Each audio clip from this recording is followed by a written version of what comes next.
السلام عليكم ورحمة الله وبركاته. نحمده ونستعينه ونستغفره ونؤمن به ونتوكل عليه ونعوذ بالله من شرور أنفسنا ومن سيئات أعمالنا. من يهده الله فلا مضل له ومن يضلله فلا هادي له. ونشهد أن لا إله إلا الله وحده لا شريك له. ونشهد أن سيدنا ومولانا محمدا عبده ورسوله. أما بعد فأعوذ بالله من الشيطان الرجيم. بسم الله الرحمن الرحيم. قل هو الله أحد الله الصمد لم يلد ولم يولد ولم يكن له كفوا أحد. وقال تعالى: قل أعوذ برب الفلق من شر ما خلق ومن شر غاسق إذا وقب ومن شر النفاثات في العقد ومن شر حاسد إذا حسد.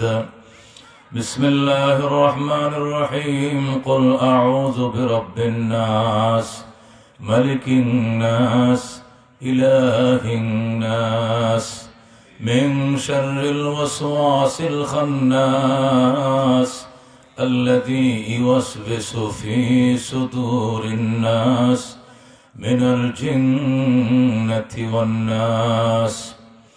وقال تعالى: النبي أولى بالمؤمنين من أنفسهم وأزواجه أمهاتهم.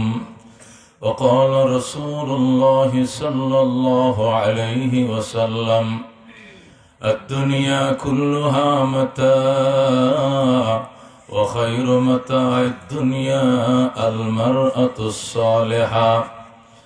وقال النبي صلى الله عليه وسلم: المرأة إذا صلت خمسها وصامت شهرها وأطاعت بعلها وأحسنت فرجها فلتدخل من أي أبواب الجنة شاءت.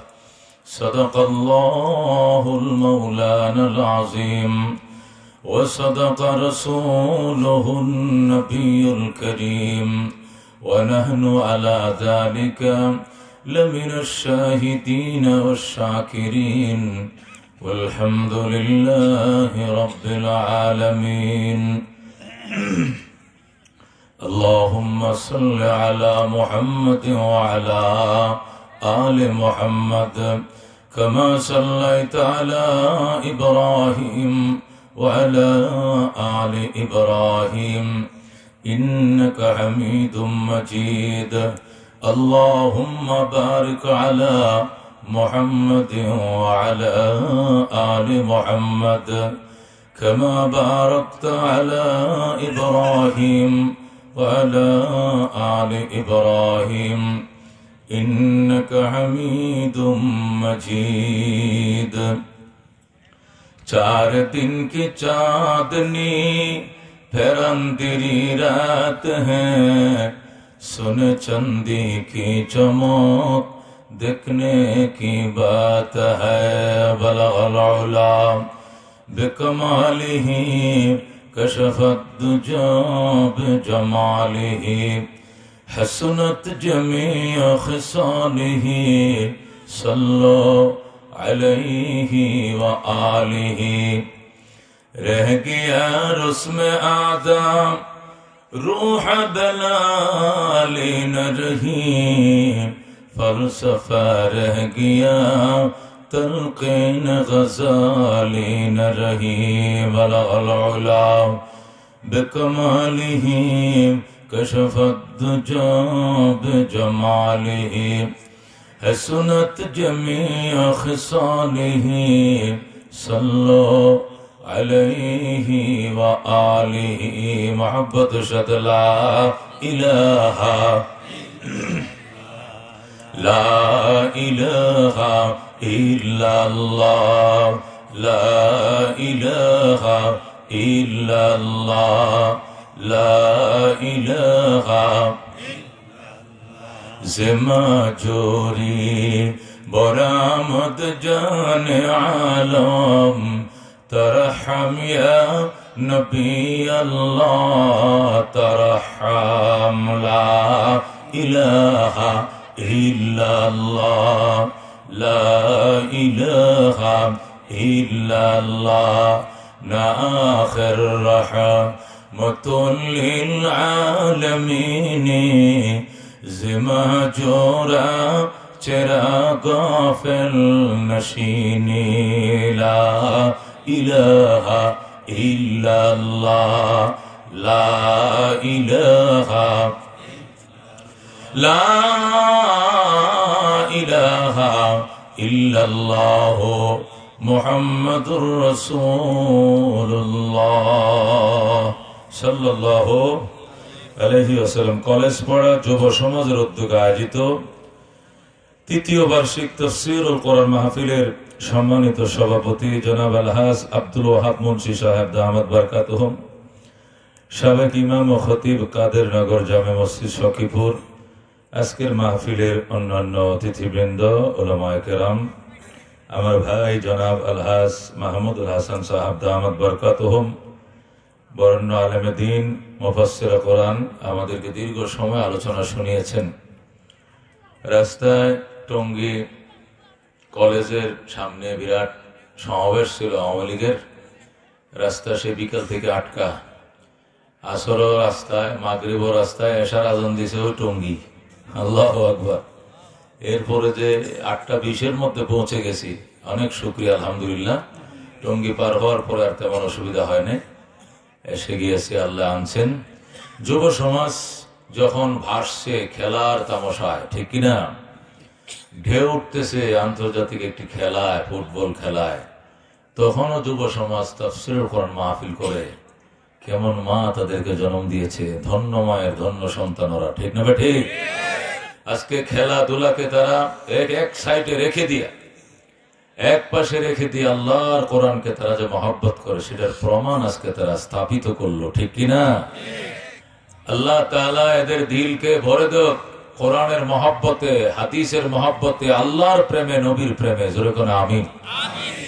এদের বাবা মা, দাদা দাদি, নানা নানি, মুরব্বীরা যারা এই দেশে নাই, চিরদিনের জন্য অন্য দেশে চলে গিয়েছেন। ওই দেশটা মাটির নিচের দেশ, ঠিক না ঠিক? একটু খোঁজ খবর নেওয়ার মতো কোনো নম্বর আমাদের কাছে নেই। আমরা আমেরিকায় আমাদের আত্মীয় স্বজনের সাথে খোঁজ খবর নিতে পারি, কথা বলতে পারি, ফোন করা যায়।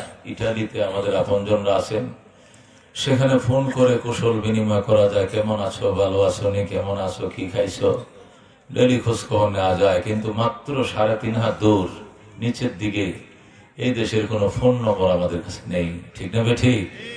কোন সেট কবরবাসীর কাছে নেই, কোন টাওয়ার তার যোগাযোগ নেই, কোন টাওয়ার সেই দেশে ধরে না। সে অন্ধকার কবরের মেহমান আমাদের আত্মীয় স্বজন। এই মাহফিলকে উসিলা করে আয়োজনকারীদের সকল মুরব্বীদের কবরকে আল্লাহ গরিকে জান্নাত করুক, জোরে কোন আমিন। আল্লাহ বেহেশতের বাগান বানিয়ে দিক, জোরে কোন আমিন। সন্তান এবং প্রজন্মদের নেক আমল, এটা যারা মৃত্যুবরণকারী ও মৃত্যুবরণ করে ওনাদের জন্য ইসালে সওয়াব হয়, সদকায়ে জারিয়া হয়। আজকের এই মাহফিল থেকে যে সওয়াবটুকু আমরা পাবো, এগুলো আল্লাহ আমাদের মুরব্বীদেরকে দিয়ে দিলাম। আল্লাহ যেন উসিলে আমাদের মা বাবা মুরব্বীদেরকে কবর আযাব মাফ করে জান্নাত দিয়ে দেয়, যেরকম আমিন। মুহতারাম হাজিরিন, আমাকে সূরা দেওয়া আছে, সূরাতুল ইখলাস, সাথে সময় হইলে নাস ফালাক। তো আলোচনা তো হবেই, কিন্তু আমি লক্ষ্য করেছি আপনারা যে পরিমাণ এসছেন এখানে, তার তুলনায় আমাদের মা বোনরা কম না, আরো বেশি, ঠিক কিনা? ওনাদের জন্য যদি দুটি কথা না বলি, ওনারা শান্তি পাবেন?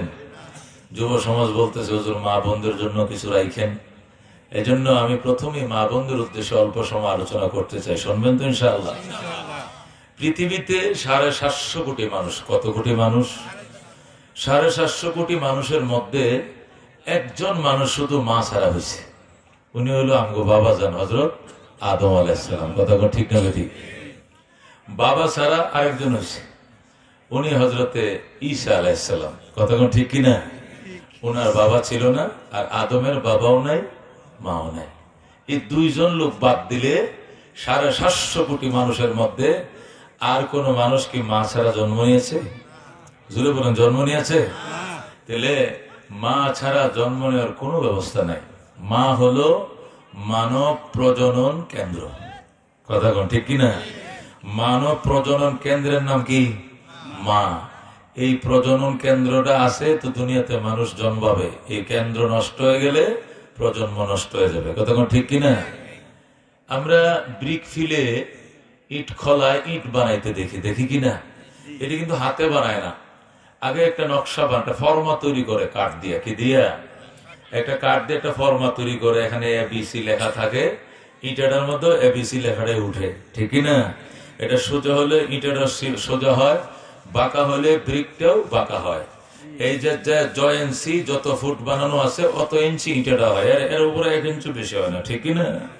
তো মা হলো মানব প্রজনন কেন্দ্র, মানে মানুষ তৈরির ফর্মা। ইট তৈরির জন্য যেরকম ফর্মা লাগে, মানব তৈরির ফর্মা হলো মা। যেরকম সুবহানাল্লাহ। এটা ভালো তো তার প্রোডাকশনটা ভালো। কথা ঠিক কিনা? আমরা শুনি মুরব্বীরা বলে, মা গুনে তার ঘি, গাই গুনে তার ঘি। কথা ঠিক কিনা? মা গুনে তার জি, এটা গ্রামের কথা। জি মানে বুঝেন তো? মা গুনে তার জি, গাই গুনে তার ঘি। দেশি গায়ের দুধ বালা, ঘিটাও ভালো, ঠিক কিনা? অস্ট্রেলিয়ান গায়ের দুধও ফানসা, ঘিও ফানসা, ঠিক কিনা? তো ঘি দুধ ভালো হইলে ঘি ভালো হয়, মা ভালো হইলে জি ভালো হয়, ঠিক কিনা? জ্ঞানীরা বলতেন, একটি শিক্ষিতা মা দাও, শিক্ষিত সমাজ উপহার দেব। বলে কিনা জ্ঞানীরা? ইসলাম বলে একটি ধর্মীয় মা দাও, দিনদার মা দাও, দিনদার সমাজ তোমাকে উপহার দিব। কথা ঠিক না বেঠি? এই জন্য আল্লাহ হাবিব সাল্লাল্লাহু আলাইহি ওয়াসাল্লাম বলেছেন, আদ-দুনিয়া কুল্লুহা মাতা। এই দুনিয়াতে যত জিনিস আছে সব তোমার সম্পদ। তোমার একটা গাড়ি, এটা তোমার সম্পদ। তোমার একটা বাড়ি, এটা তোমার সম্পদ। তোমার একটা ছেলে, এটা তোমার সম্পদ। তোমার মেয়ে, এটা সম্পদ। তোমার ধানের জমি আছে, এটা তোমার সম্পদ। তোমার বাগান আছে, এটি তোমার সম্পদ। শিক্ষিত হয়েছে, এটা সার্টিফিকেট আছে, অনার্স মাস্টার্স, এটা তোমার সম্পদ। সম্পদ কিনা? তোমার সোনা গয়না আছে, সম্পদ। হীরা জহরত আছে তোমার, এগুলো সম্পদ। কিন্তু পৃথিবীর শ্রেষ্ঠ সম্পদ একটা দিনদার মা। যেরকম সুবহানাল্লাহ। আল্লাহ রাব্বি বলেন, দুনিয়া কুল্লুহা মাতা ওয়া খায়রু মাতা'আদ দুনিয়া আল মারআতুস সালিহা। এই পৃথিবীতে যত জিনিস আছে গো, সব তোমার সম্পদ। এর মধ্যে শ্রেষ্ঠ সম্পদ একটা দিনদার মহিলা, ঠিক কিনা? একটা দিনদার মহিলা যদি তোমার জীবন সঙ্গিনী হয় গো, ভাত তুমি একবেলা না খাইবা প্রয়োজনে, এক বেলায় খাইবা, আর এক বেলায় উপাস থাকবা গো, তবু তোমার মনে স্বর্গীয় স্বাদ এনে দিবে আমার আল্লাহ, ঠিক কিনা? স্বর্গীয় স্বাদ মানে বেহেশতের স্বাদ, জান্নাতের স্বাদ আল্লাহ অন্তর এনে দিবে, ঠিক কিনা? ও মুসলমান, তোমার স্ত্রী যদি সকালে ফজরের নামাজটা তোমার উঠায় পড়ায়, পড়ার টাইমে তো গালি দিবা, কি কাঁচা গুন্ডা বাংলে রে, কি কাঁচা গুন্ডা বাংলে। কিন্তু যখন সে নামাজটা আদায় করবে, মোনাজাতে প্রথম তার স্ত্রীর জন্য দোয়া করবে। তুমি যদি না উঠাইতা, ঠান্ডা পানি গরম করে না দিতা, তাহলে আমি আজকে নামাজ কাজা করে 2,88,00,000 বছরের জাহান্নামী হয়ে যাইতাম। তুমি ধন্য, আমারেও বানাইলা ধন্য। তোমার মতো নেককার স্ত্রীকে বিয়ে করে আমি অত্যন্ত আত্মতৃপ্ত। কথা কোন ঠিক কিনা?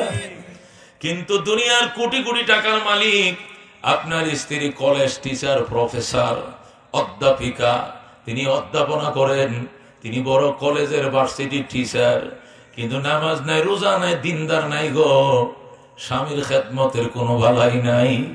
এই স্ত্রী জাহান্নামে যাওয়ার জন্য বড় হাতিয়ার হবে। কথা কোন ঠিক কিনা?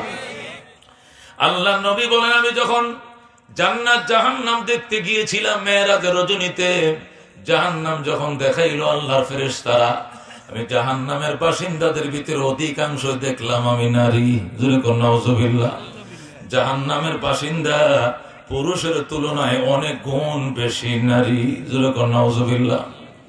এরা ওয়াসওয়াসা দেয়, এরা কুমন্ত্রণা দেয়, এদের মন নরম, শয়তান সহজে এদেরকে কাবু করতে পারে। পুরুষদেরকে এত জিনে বুতে ধরে না, মেয়েদেরকে যত জিনে বুতে ধরে আসর করে বিসর করে। কথা কোন ঠিক কিনা? এই জন্য আল্লাহ হাবিব বলছেন পরিষ্কার শোনা, দুনিয়া কুল্লুহা মাতা, পৃথিবীর যত সম্পদ আছে সবই তোমার সম্পদ। তবে মনে রাখো, নেককার স্ত্রী যদি তুমি পাও, এটা তোমার জীবনের শ্রেষ্ঠ সম্পদ। সুবহানাল্লাহ। একটা নেককার স্ত্রী যদি কপালে জুটে রে মুসলমান, এর ঘরে যে ফসল আসবে এটা হাফেজ হবে, আলেম হবে, মেধাবী হবে, ভদ্র হবে, সমাজসেবক হবে। ঠিক কিনা? কিন্তু মেয়েটা যদি খবিসা হয়, পর্দানিশীন না হয়, অবাধে মানুষের সাথে কথা বলে, হা হা করে হাসি ঠাট্টা করে, কপাল দেওয়ালের মধ্যে বাইরেই বা কোরআনের হাফেজ হবে না, আলেম কোনো দিন হবে না। কথা কোন ঠিক কিনা? আল্লাহ রাব্বুল আলামিন বলেন, আন-নাবিয়্যু আউলা বিল মুমিনিন মিন আনফুসিহিম। আমার বন্ধু রহমাতুল লিল আলামিন, ঈমানদারের কাছে ঈমানদারের জীবনের চেয়েও দামি। আল্লাহু আকবার। আমার নবী ঈমানদারের কাছে ঈমানদারের জানের চেয়েও দামি। কথা কোন ঠিক কিনা? ঈমানদার নবীর অপমান ঈমানদার কোনোদিন সইতে পারে না। কেউ যদি শোনে নবীরে গালি দেয়, সে বলবে আমি মইরা যাবো, তবু তোর বিচার করে ছাড়বো আমি। কথা কোন ঠিক কিনা? কারণ নবীরে আমি জীবনের চেয়েও বেশি ভালোবাসি। কথা কোন ঠিক কিনা?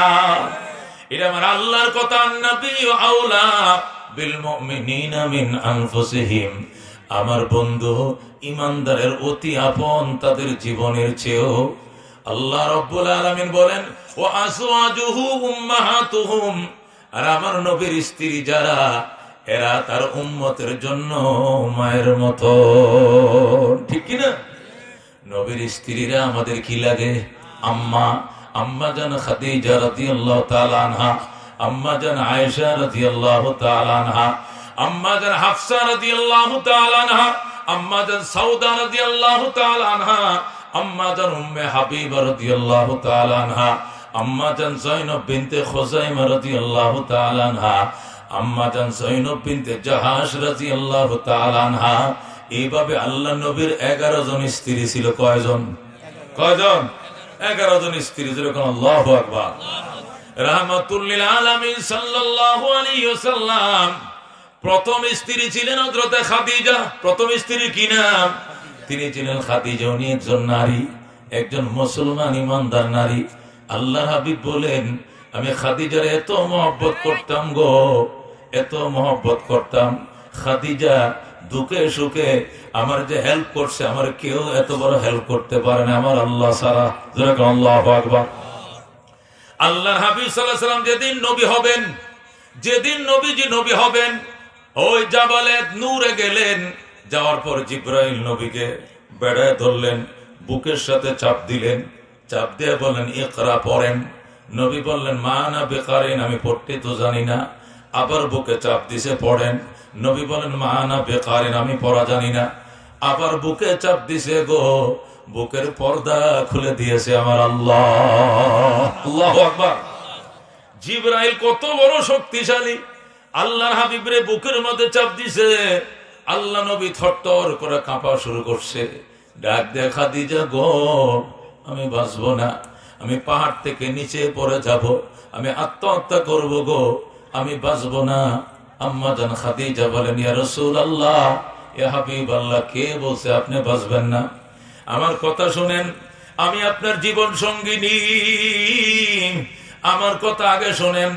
আপনি মেহমানকে আপ্যায়ন করেন, আপনি পথহারা মানুষের পথ দেখিয়ে দেন, অন্য দুর্বল মানুষের গাটুরি নিজের মাথায় বহন করে বাড়ি পর্যন্ত পৌঁছায় দেন। আপনার মতো মানুষ কোনদিন আত্মহত্যা করতে পারে না, ধ্বংস হতে পারে না। আপনি আমার কথা শুনেন, ধৈর্য ধারণ করেন, আল্লাহ আপনার হৃদয়কে শান্ত করে দিবে। সুবহানাল্লাহ। এই জন্য আল্লাহ হাবিব সাল্লাল্লাহু আলাইহি ওয়াসাল্লাম হযরতে খাদিজার ইন্তেকালের দিনে বুকে জড়ায় কাঁদছিলেন, খাদিজা গো, আমি নবুয়ত প্রাপ্তির পর আমাকে যেভাবে সহযোগিতা করেছো, তুমি সর্বপ্রথম মুসলমান সাহাবিয়া। আল্লাহু আকবার। ইসলামের প্রথম সাহাবী হযরতে খাদিজা একজন নারী, 2 নম্বর সাহাবী হযরতে আবু বকর, তিনি একজন পুরুষ। সুবহানাল্লাহ। ইসলামের প্রথম শহীদ হযরতে সুমাইয়া রাদিয়াল্লাহু তাআলা আনহা, উনি একজন নারী। আল্লাহু আকবার। নারীদের অবদান যদি ইসলামে না থাকতো তাহলে খাদিজার অবদান কিভাবে স্বীকার করবেন বলেন? আল্লাহ নবী সাল্লাল্লাহু আলাইহি সাল্লাম পাহাড়ের উপরে নবী হইছেন কোথায়? ওই জাবালে নূরে মুসলমান হইছেন। ওখানে কোন সাহাবী রাসূলের পাশে ছিলেন না, একাই খাদিজা ছিলেন। যেই মাত্র খাদিজা বললেন, ও আল্লাহর হাবিব, ওই লোকটাকে, এই লোকটারে আমি পাহাড়ের নিচে আমি দেখছি, আমারে সালাম জানাইছে, আল্লাহর পক্ষ থেকে সালাম জানাইছে, আমারে জান্নাতের সুসংবাদ শোনাইছে। আবার পাহাড়ে উঠে দেখি ওই লোকটা আপনার পাশে গো, ওই লোকটাকে নবী কো চিনবা না? খাদিজা, উনি সমস্ত ফেরেশতাদের সরদার জিবরাইল আলাইহিস সালাম। আল্লাহু আকবার। উনি জি জিবরাইল কয়, হ্যাঁ, উনি তো আমারে যখন খাবার নিয়ে আমি পাহাড়ের দিকে উঠতেছিলাম, পাহাড়ের গোড়ার মধ্যে আমাকে সালাম জানাইছে রবের পক্ষ থেকে এবং জান্নাতের সুসংবাদ দিয়েছে। আল্লাহু আকবার। আল্লাহর হাবিব বলেন, খাদিজা গো, তোমারে তো জান্নাতের সুসংবাদ শোনাইছে, আর আমারে আসমান থেকে আল্লাহর বাড়ির থেকে নবুয়ত না নবুয়ত দান করেছে। সুবহানাল্লাহ। আল্লাহ কোরআনের কারিমের 5টা আয়াত এই জিবরাইলের মাধ্যমে আমার কাছে পৌঁছে দিয়েছে। আল্লাহু আকবার।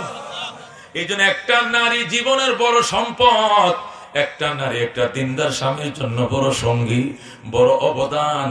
আল্লাহু আকবার। আকনেওয়ালি, এটাকে বাজান কোনদিন অস্বীকার করা সম্ভব নয়। সারা রাত মাহফিল করে সকালে যখন বাসায় যায়, মাথা হাত পায়ের জোড়াগুলো ছুটে যায়। আল্লাহু আকবার। যায় দেখি গরম পানি করে রাখছে, হাত মুখ গুলো ধন, ডায়াবেটিস রুটি বানায় রাখছে, কফি বাজি সবজি করে রাখছে, আমার স্বাস্থ্যকর খাবার খান, ঘুমান। আমি বলি আজানের আধা ঘন্টা আছে, ঘুমাইলে উঠতে পারবো না। আমি আছি সজাগ, আপনি ঘুমান, আজান দিলে আপনাকে আমি ডাইকা দিব।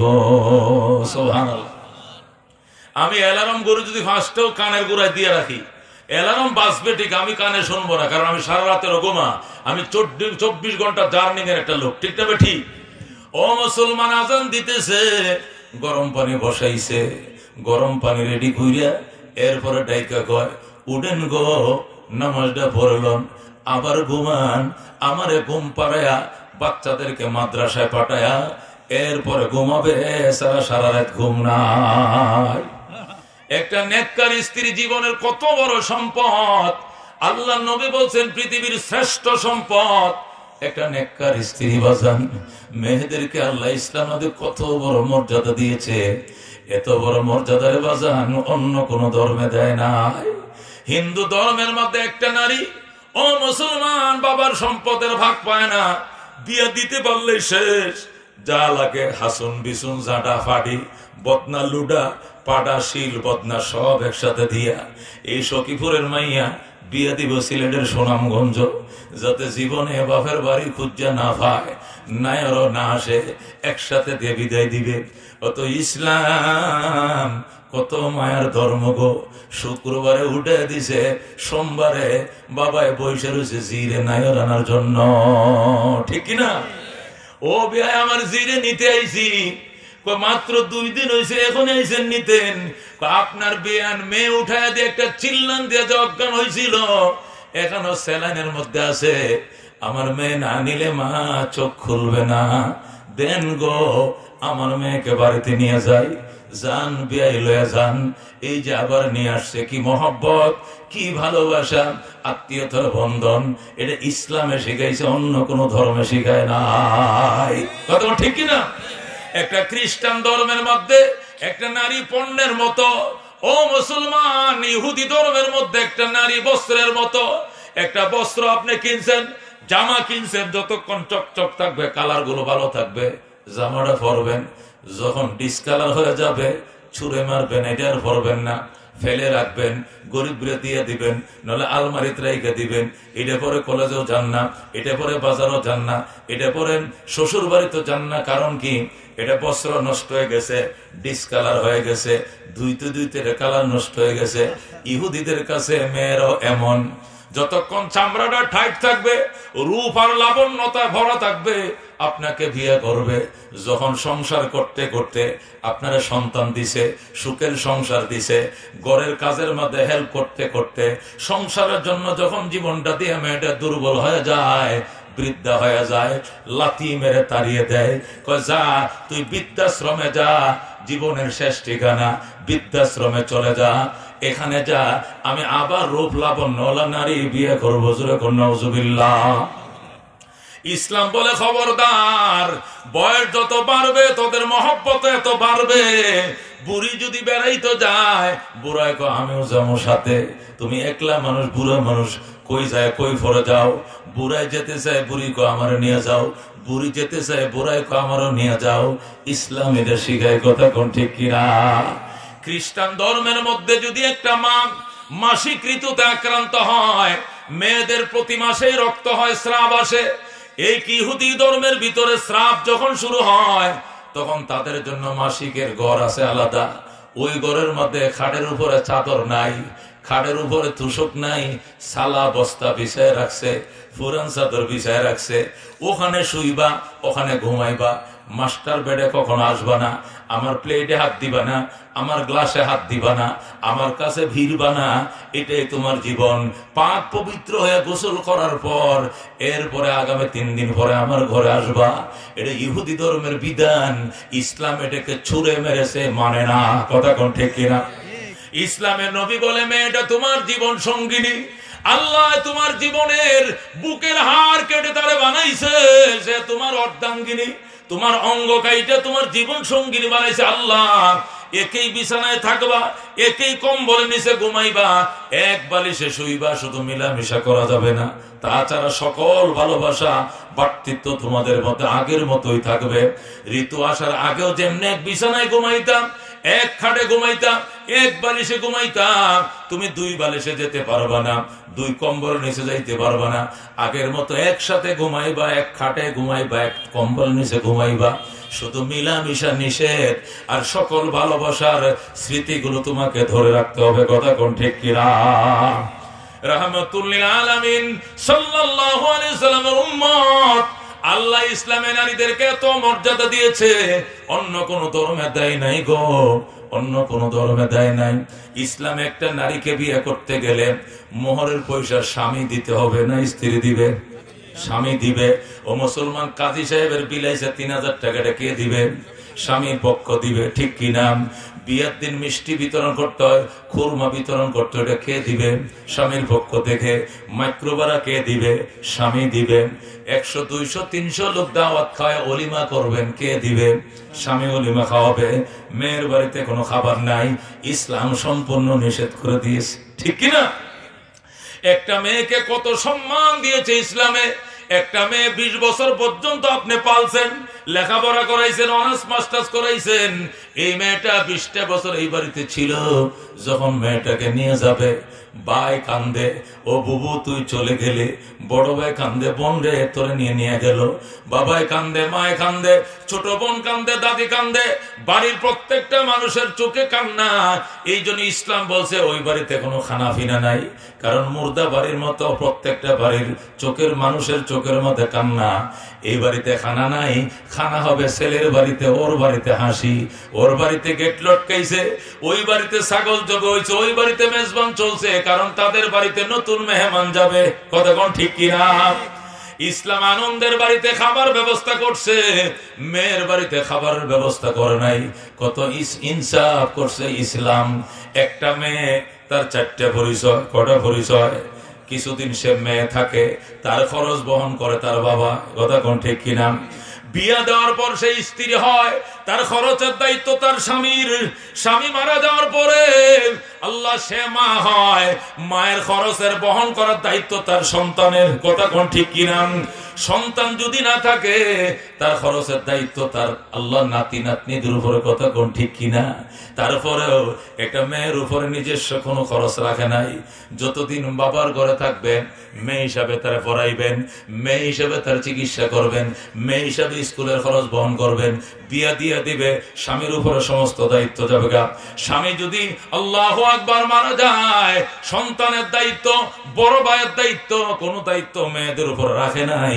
তারপর ইনসাফ করছে ইসলাম, সৌজন্যতা রক্ষার জন্য বাবা মার সন্তান হিসাবে ওয়ারিসের অর্ধেক ভাগ মেয়েদেরকে দিছে আমার আল্লাহ। কথা ঠিক কিনা?